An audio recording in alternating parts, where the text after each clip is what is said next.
алтыншы сабағымыз бұл дұрыс сұрақ қою, қалай клиентке сұрақ қою керек деген сияқты. Жалпы сұрақ қойған уақытта бізде білеміз ғой, тергеуші сияқты болып кетпеуіміз керек та. Мысалға, қай жылғысың, не істеп жатсың, білмеймін ғой, мысалға. Былай сұрақ қою, мысалға, тергеуші сұрақ қояды, кеше не істедің, ол қайда болды, анау не болды, мынау не болды деген. Олай продажада ондай сұрақтар болмайды. Сұрақ қойған уақытта, жалпы адам мен адам сөйлескен уақытта ақпарат айтып барып сұрақ қоюымыз керек. Яғни ол сұрақты сіз не үшін қойып атқаныңызды клиент біліп тұру керек та. Понимаете, да? Мысалға, сіз қай қаладансыз деген продажда сұрақ бар. Просто тупо клиентке сіз қай қаладансыз деп сұрақ қоюға болмайды. Клиентке айтамыз, Артамед Групп компаниясында бізде Қазақстан қалалары бойынша доставка қарастырылған.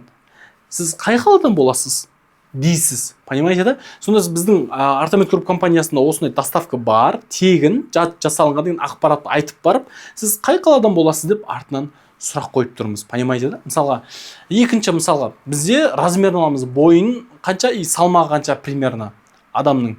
Қараңыз, былай тоже. Артамед Групп компаниясында барлық корсеттер, бандаждар размермен жүреді. Ең кіші размерден бастап, ең үлкен 5XL-ға шейін размерлеріміз бар. Айтыңызшы, сіздің бойыңыз бен салмағыңыз қанша? Сіздің размеріңіз бізде бар ма, жоқ па, қалды ма, қалмады ма, акциямен көріп біліп алайынша дейсіз. Ал сіз тупо тұрып, бойың салмағыңызды жазсаңыз десеңіз, онда продажа болу ықтималдығы жоқ. Былайша продажа болу қиын да, былайша айтқанда. Түсіндіре алдым ба? Міне сұрақ қойған уақытта міндетті түрде бір ақпарат айтып барып, артынан сұрақ қоямыз. Ақпарат айтып барып, артынан сұрақ қоямыз. Мысалға, сіз қай жылғысыз деп сұрақ қойым біртүрлі ғой. Мысалы, сіз тұрып, не қыласың деп айтасыз ғой. Мысалы, мен айтсам, мен сізбен танысқым келіп жатыр. Менің жылым 1997 жылғымын. Ал сіз қай жылғысыз дейтін болсам, сіз жауап бересіз. Уже понятно мына. Адаммен тілдесу дегеніміз осылай жүреді да, ақпарат айтып барып, кейіннен сұрақ қою. Екінші, продажада өте маңызды мәселе. Мысалға, біз басты міндетіміз продажниктердің клиентті көп сөйлетуіміз керек. Клиентті көп сөйлетсек, бізде продажа көп болу ықтималдығы жоғарылайды. Клиентті көп сөйлету үшін біз сұрақтарды жақсылап қоюымыз керек. Мысалға, мен сізге сұрақ қойсам, қалайсыз, жағдайыңыз қалай, ата-анаңыз қалай, отбасыңыз қалай, мал жан аман есен, аман ба, ауылдағыларыңыз қалай деп сұрақ қоятын. Қазір мен сізге 5-6 сұрақ қойдым мысалға. Сіз бұл сұрақтардың бәріне тұрасыз да, маған қарайсыз да, жақсы деп жауап бересіз, дұрыс па?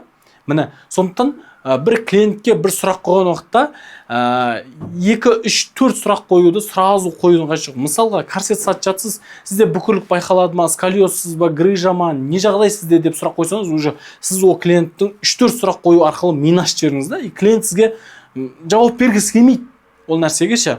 Бағасын айтса қанша дейді да, уже адамдар ойланғысы келмейді. Адамдар сізге жауап берсе отырғысы келмейді. Өйткені конкуренттер өте көп. Бізден корсет алмаса да, бізден бандаж алмаса да, басқа жақтан бандаж ала салады мысалы. Сол үшін біз тонкий моменттерді білуіміз керек сұрақ қойған уақытта. Міне, бұл жақта бірінші ереже ақпарат айтып барып артынан сұрақ қою. Екінші ереже бізде сұрақ қойған уақытта 1-2 сұрақтан аспай ақ қойсын сұрағыңыз. Ары қарап көбейтудің қажеті жоқ сұрақтарды. Жақсы ма? Сразу көбейтіп бір моментте сұрақ қоюдың қажеті жоқ деп жатқаным ғой мысалға. Жақсы. Енді клиент жауап бермей қойса, бізге клиент келеді, бағасы қанша деп сізге жазды WhatsApp-ыңызға. Сіз жаңалда үйреткеніміздей жауап беріңіз. Менің есімім Ибадлой Артамед Групп компаниясының маманы боламын. Жақсы, сіз бағасын сұраған екенсіз. Бізде 5000 теңге мындай мындай. Аха, сіз корсетті негізі кімге іздеген едіңіз? Бандаж негізі кімге іздеген едіңіз? Сол жайында айта аласыз ба? Мен сізге көмектескім келеді деген сияқты жауап бердіңіз. Клиент сол мына SMS-іңізді оқыды да, текстіңізді оқып, и клиент мынаға жауап беру керек қой сізге. Жауап бермей қойды. Клиент оқыды да жауап бермей қойды. Енді не істейсіз? Енді қарап көресіз клиенттің оқығанын. Мысалы сізде WhatsApp-та, мысалы мына WhatsApp-тың экраны деп қарасақ, сіз мына текстті ұстап тұрып бүйтіп тартсаңыз, сізге бір бөлім ашылады, тағы да оқылды, қарады, көрді деген сияқты. Егер де клиент бұл текстіңізді, аудионызды клиент оқыған болса, астына тағы жазып жібересіз. Ханым, сіздің қолыңыз босамай жатыр ма? Сізге қай уақытта жазсам ыңғайлы деген сияқты мысалы. Я бәлкім клиенттің қолы босамай жатыр, бәлкім жұмыста деген секілді. Клиент оны да оқыды да жауап бермейді. Яғни игнор жасап жатыр деген сөз. Енді біз не істейміз? Бұның мына ханым деп жаздық, астына тағы да мына жаққа ханым, аға, осындай, анау деп жаздық. И бұны да оқыды да клиент жауап бермей қойды. Енді не істейміз деген сияқты сұрақ туындайды да.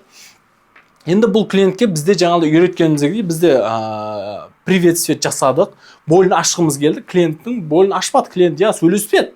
Ондай адамдар бар, бәрі сөйлесе бермейді сізбен. Болын ашпайтын адамдар бар, сізбен сөйлеспейтін адамдар бар.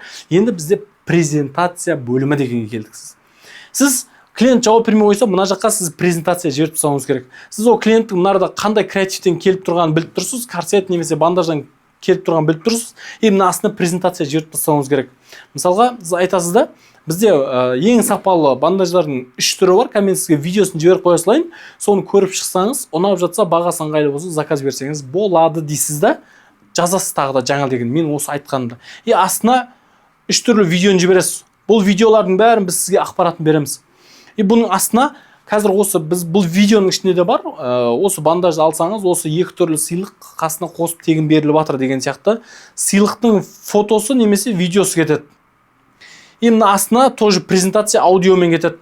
Бұның барлығын біз сізге полный ақпарат қылып беретін боламыз. Не жүреді, не жіберу керек, қалай жіберу керек деген секілді. Аудио кетеді. Осы жерде LFK курсын береміз, доставка тегін, анау полный ақпараттарды сатамыз.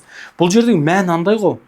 Смысл қандай, не үшін жіберіп жатырмын дейтін болсаңыз, ол сізге жазған адам, ол қолы бос емес адам, занятой адам да, былайша айтқанда. Ол үйіне барды да, сізде SMS келіп тұр, 4-5 SMS, просто жатты да, аналарды көрді мысалға. Ол сөйлескісі келмейді. Ол сразу ақшасы көп адам, ол сразу ақшасын айтып аудара салғысы келді, болды, проблемасы жоқ басқа.